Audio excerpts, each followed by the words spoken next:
God will provide. Bakit ko iisipin ang malayo pa namang mangyari?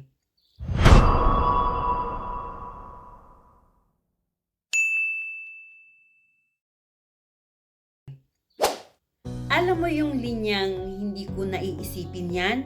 Matagal pa naman ang future? That's not faith. That's a responsibility. Yes, God will provide. Pero hindi niya sinabi na huwag kang magplano. He give you brain, wisdom, and ability to prepare. Bakit? Kasi gusto niyang maging steward ka ng blessings mo. Like Noah, kailan ba siya inutusan na mag-build ng barko? Di ba pinagawa siya ng barko kahit matagal pa naman na dumating ang baha? And take note, walang naniwala kay Noah. Pinagtawanan siya, pero patuloy niyang ginawa ang barko dahil alam niya na ito ang magliligtas sa kanya at sa pamilya niya. Kung paano nailigtas ng barko? Sa tulong ni God.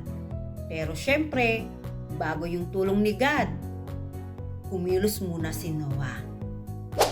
Huwag mong gawing excuse ang faith para tamarin kang magplano. Ang tunay na paniniwala, may kasamang aksyon. Even the Bible says, the wise store up choice food and oil, but fools gulp their downs. Proverbs 21:10. So habang may income ka pa, habang malakas ka pa, mag-ipon ka, mag-invest ka, maghanda ka. Kahit gaano ka pa ka-prayerful, kung wala kang plano, mapapagod kang bumangon every time na may emergency. Huwag lang laging bahala na si Lord. Remember, faith doesn't cancel preparation. Faith inspires it. God will provide, yes. But, He also said, be wise. So, what you need to do? Attend free financial education webinar. Who knows, nanonood ka ng video na to dahil ito na ang sign na hinihingi mo.